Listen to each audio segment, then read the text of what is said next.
Hey, what's going on, y'all? It's the Hoops Guru, and I'm back again. Hey, the NBA has just done the NBA draft lottery, so now we have the official draft order for the 2020 NBA draft. There was a few shakeups in the draft. It looks like the Hornets and the Chicago Bulls moved up into the top four, so that kind of changed the order from the way we previously had it arranged according to records.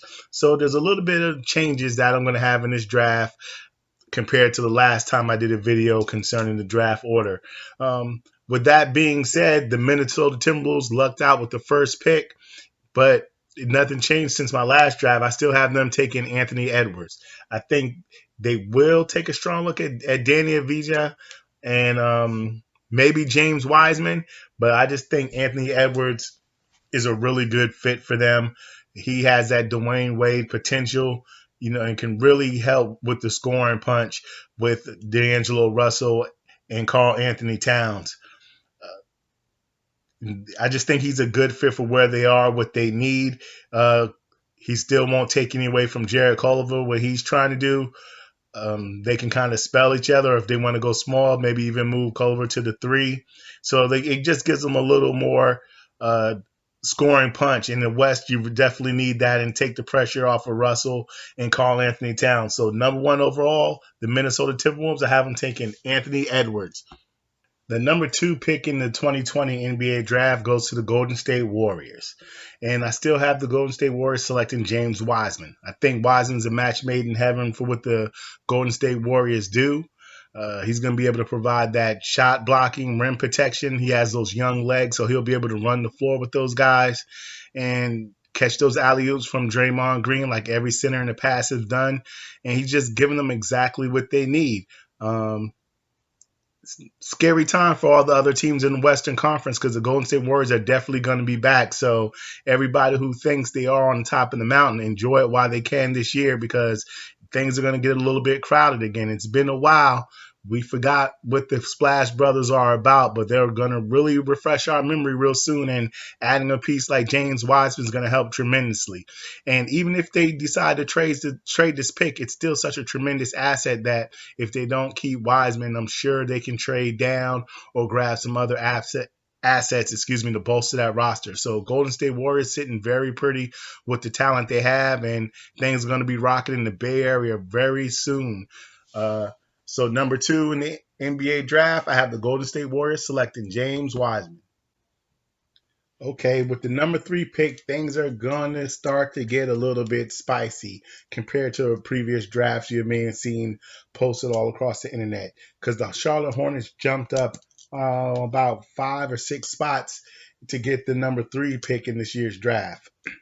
And although their rosters, to me, screams that they should go for a big, someone like Oyeko Conway or Obi Toppin, since James Wiseman's off the board, I think there's going to be very, very hard for them to skip over taking LaMelo Ball.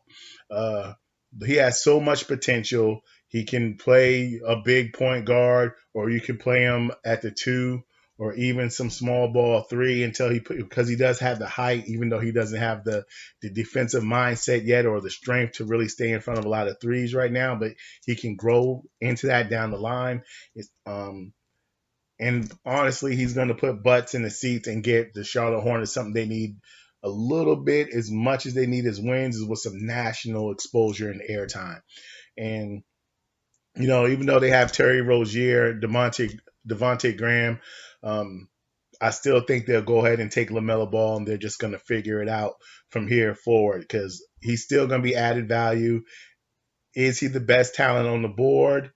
That's debatable, but he definitely is a top talent, and I don't think they let that slip by. Unless they get a trade offer that they can't refuse, I think that's what they're going to wind up taking in this draft. LaMelo Ball, number three, to the Charlotte Hornets. Another team that had a lucky night is number four on the clock is the Chicago Bulls. This is very fortunate for them because I think they'll be able to grab a player that can really help them going forward and help them battle for one of the top 8 seeds in the Eastern Conference. And the player I have them picking is Danny Avdija out of Tel Aviv. Uh, Denny's a guy that can play some small forward right now. He has the height, speed, and creativity I think they need so that they won't become one dimensional and just always look for Zach LaVine putting up shots.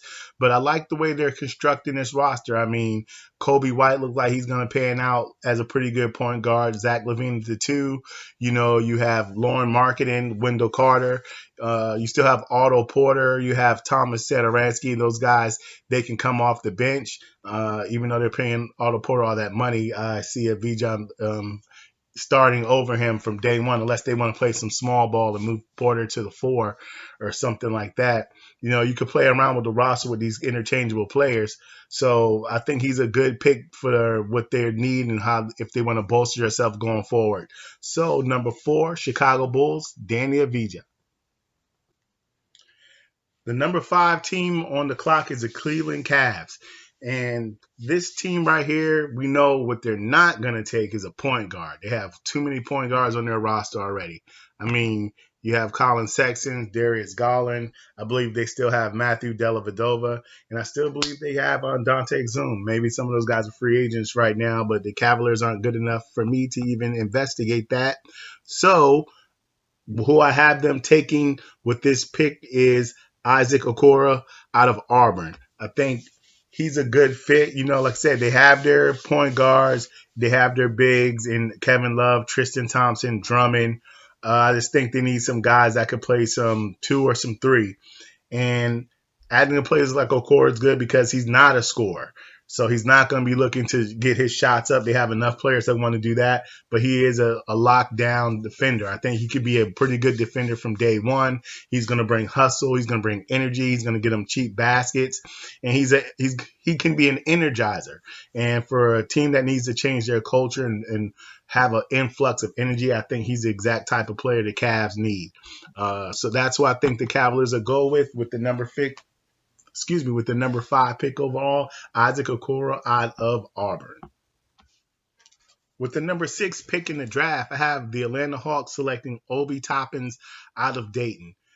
And I think they're going to use Obi Toppins as a trading chip or keep him and move another one of their veteran bigs. They have Deadman, they have Capella, they have John Collins. And I think what they really need is a rising veteran player to help Trae Young with the leadership and scoring punch on this particular roster. So if they can draft someone like Obi Toppins and see what they could do with trading a John Collins, what they can get in return, I think you might see that happen. Maybe they'll try to get a Zach LaVine or Jaylen Brown or a player of that caliber that has star potential, but they're behind some other people or just want to change the scenery. I like what the Atlanta Hawks have. I still think they need to see what they have in DeAndre Hunter. I think they still need to find out what they have in Cam Reddish. They haven't really got to play any games with Clinton Capella. So there's going to be a lot of changes in the Hawks. I know they were a team that was selected to do a lot better than they did this season here. So I think they'll shake the treat a little bit and see what they can do. And remember, this is the Eastern Conference, so that battle to get in the playoff isn't as hard as it is in the Western Conference. So any little tweaks could get you right there. So number 6, I have the Atlanta Hawks selecting Obi Toppins.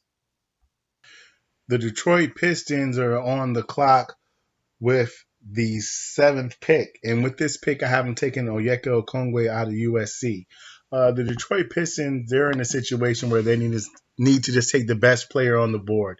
They have a lot of unrestricted free agents and restricted free agents on their roster right now. Restricted free agent being someone like Thon Maker. Unrestricted free agent is going to be Christian Wood, who's going to be looking for a payday as he really showed some promise down the stretch, and he's going to have a lot of suitors for his services. So I think they want to shore up that middle, and Onyeka Okongwu fits the bill perfectly. He can run the floor, block the shots. I can see him in pick and roll getting easy buckets. He can switch out on defense for a short period of time and guard on the pick and roll on the defensive side. And I just think he's a good fit. You could plug him in right next to Blake Griffin, being that he's healthy. But there's still some other players that they may be interested in. Killian Hayes on the board might be a way they want to go with. Derrick Rose being an unrestricted free agent. He may go trophy chasing and leave Detroit. So who knows? But I think that with Onyeka Okongwu on the board, it's going to be hard for the Pistons to leave him on the board. Like I said, they need to take the best player available. And construct their roster around the few players they do know are going to be there for sure, like Blake Griffin. So Yeka Conway beside him is a good start of rebuilding what they have in Detroit. The next team on the board is the New York Knicks. And honestly, man, it's hard to pick for the Knicks. I just dislike their roster so much. I don't have a clue of where they should go or what they need to do. But hey, I'm doing this draft and I'm on the clock, so I have them taking Killian Hayes. I think they're still going to try to find their point guard for the future since it hasn't quite worked out yet with Frank Ntilikina. I know they have Elfrid Payton. Looks like he's locked up for another year. Don't know why they picked Payton up. Maybe for defensive purposes, I'm not sure. They still have Dennis Smith Jr. He hasn't panned out well. So I think they'll go with Killian Hayes and hopefully he'll show some promise and pair him up with RJ Barrett. It's just sad for the Knicks because they fell from projected number 6 spot all the way to number 8, where they could have got reached for some players I think that would have helped out a little bit more. Maybe they'll go for some shooting and grab a guy like Aaron Naismith, or just not sure. I just think they have to make a lot of changes with that roster, and it looks like they locked up a few guys on 2-year contracts, so they'd have to trade of some of these players, I think, to make them have a more balanced roster. But that's what I have with the Knicks taking. I think they'll just take another crack at a point guard for the future, and they'll take a guy in promise and Killian Hayes at number 8.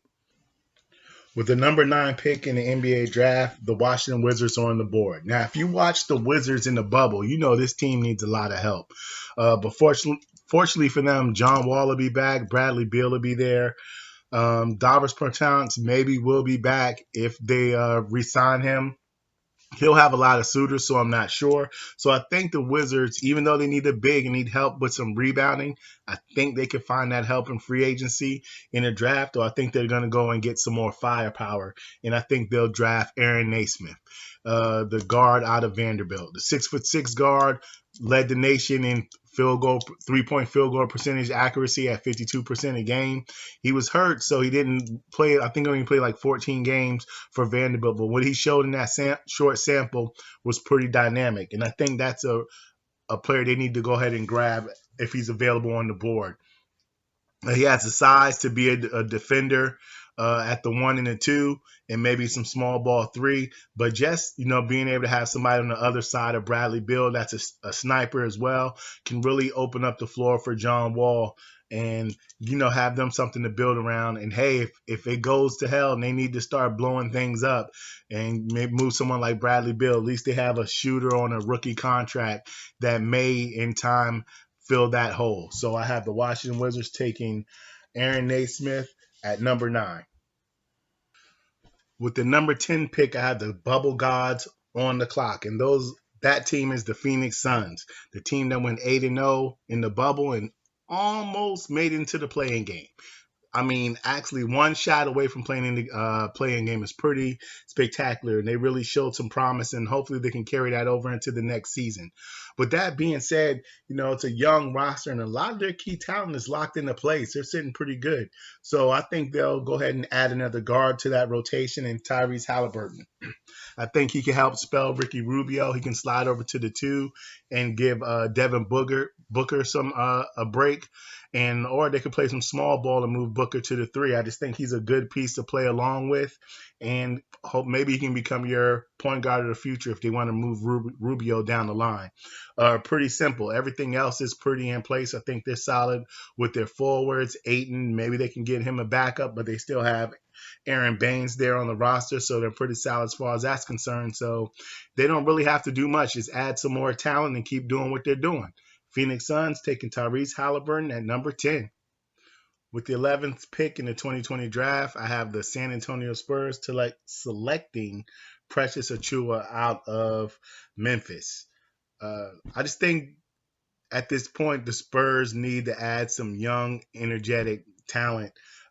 Some guys that could just play in Popovich's system and just give them hustle and energy that they need. It's kind of sucks for the Spurs that they're actually a victim of their own success. I mean, maybe there should be a rule if you make the playoffs for 20 years in a row, you automatically get a top 5 pick in that 20th year or 21st season, because to pull that off for the last 20 years or 22 seasons has been remarkable, especially not getting those top picks all over the last few years. So right now, their veterans are getting up there in age. It's guys like Rudy Gay, guys like LaMarcus Aldridge, and I just think they need some young energy behind them that can just contribute. And I think he's one of the best players on the board that can help with this roster.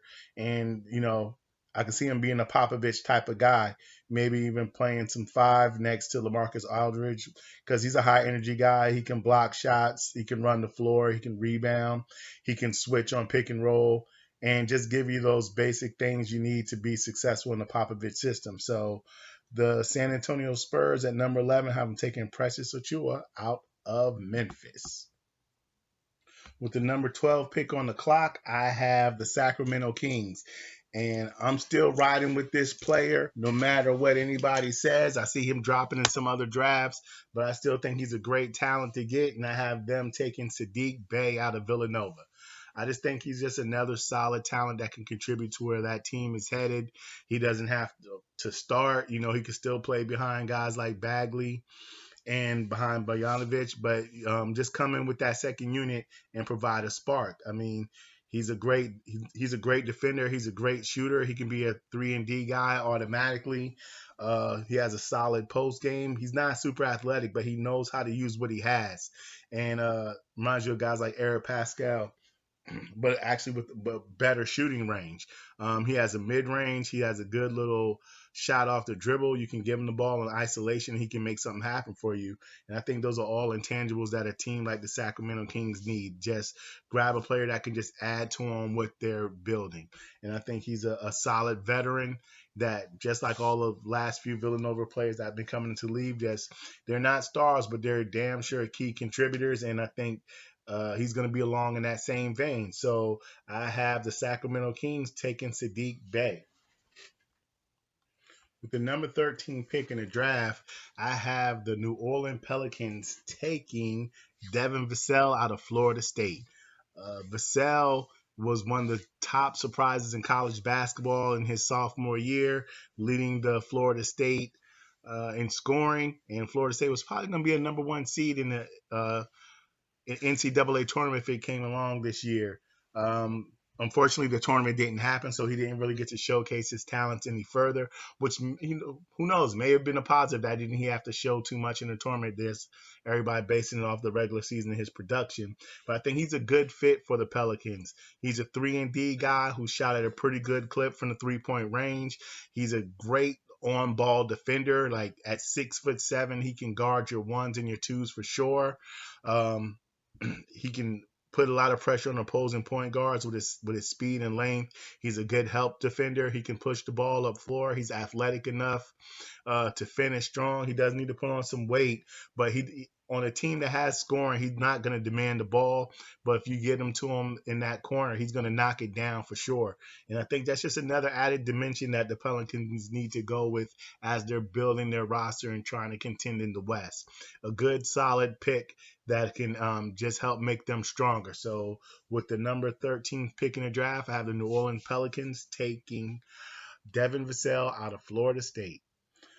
The Boston Celtics were fortunate enough to take the Memphis pick in this year's lottery and draft number 14. So the rich are getting richer again. And I think with this pick, the Celtics are fortunate enough that they can kind of take a gamble, not even really a gamble, but kind of take a player with a lot of potential that some other teams are reluctant to take. And in that vein, I have them taking Jaden McDaniels out of Washington.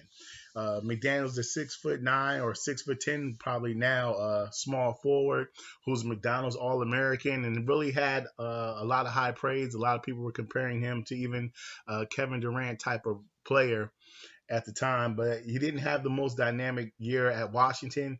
But the Celtics, this is a great organization for him to go to. There's no pressure to be the man immediately. You can learn behind Tatum and Jaylen Brown and Marcus Smart and all those esteemed veterans. And maybe he can learn to recapture some of his former glory and become that stud at this professional level. And if he does pan out, I mean, that'd be fantastic. That's just more talent in the pipeline, along with Robert Williams, who they drafted last year. Just some young guys that can come and play some minutes behind those veterans, save their legs, or even become bargaining chips to trade and bolster up the roster in the future. In any case, the Celtics are looking pretty well. So I think they'll go ahead and draft this low risk, high reward potential pick in Jaden McDaniels at number 14, closing out this year's 2020 NBA draft.